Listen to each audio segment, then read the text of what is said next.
Komisi Pemberantasan Korupsi (KPK) saat ini tengah mengusut kasus dugaan korupsi yang terjadi pada proyek-proyek di Divisi Engineering Procurement Construction (EPC), PT Pembangunan Perumahan TBK (PTPP) untuk periode 2022-2023. Berdasarkan hasil perhitungan sementara, KPK memperkirakan kerugian negara yang timbul dari kasus ini mencapai sekitar 80 miliar rupiah.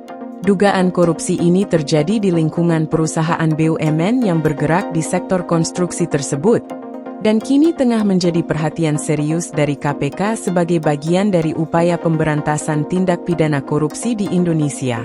Penyidikan kasus ini dimulai setelah KPK mengeluarkan surat perintah dimulainya penyidikan, sprindik, pada tanggal 9 Desember 2024 lalu.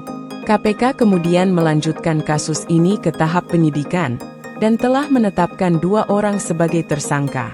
Namun, sampai saat ini, identitas kedua tersangka belum diumumkan kepada publik. KPK menegaskan bahwa mereka akan memberikan informasi lebih lanjut mengenai identitas dan jabatan para tersangka pada waktu yang tepat. Seiring dengan proses penyidikan, KPK telah mengambil langkah-langkah untuk memastikan tersangka dapat dihadirkan dalam pemeriksaan. Salah satu tindakan yang dilakukan adalah dengan mencegah 2 orang berinisial DM dan HNN untuk bepergian ke luar negeri. Pencegahan tersebut berlaku selama 6 bulan, dimulai pada saat ini, untuk memastikan bahwa kedua individu tersebut tetap berada di Indonesia dan dapat menjalani proses hukum yang sedang berlangsung. Langkah pencegahan ini diambil oleh KPK untuk memastikan kedua tersangka tidak menghindar dari proses penyidikan yang sedang berlangsung. KPK juga mengungkapkan bahwa kasus ini berhubungan dengan dugaan penyalahgunaan wewenang dan tindakan korupsi yang melibatkan sejumlah proyek yang dilaksanakan oleh PT PTPP, salah satu perusahaan konstruksi besar yang dimiliki oleh negara. Proyek-proyek tersebut melibatkan anggaran yang cukup besar, yang menurut KPK telah disalahgunakan oleh pihak-pihak tertentu, sehingga menyebabkan kerugian yang signifikan terhadap keuangan negara.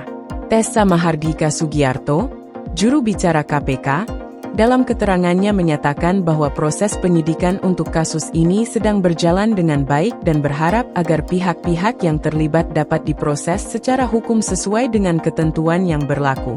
KPK berjanji akan terus menindaklanjuti kasus ini dengan transparansi dan akuntabilitas, serta memberikan informasi lebih lanjut ketika proses penyidikan memasuki tahap yang lebih lanjut.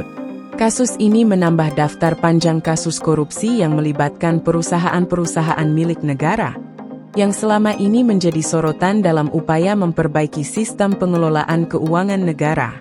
KPK berkomitmen untuk memerangi praktik korupsi di sektor BUMN, dan berharap dapat memulihkan kerugian negara serta memberikan efek jera bagi para pelaku tindak pidana korupsi.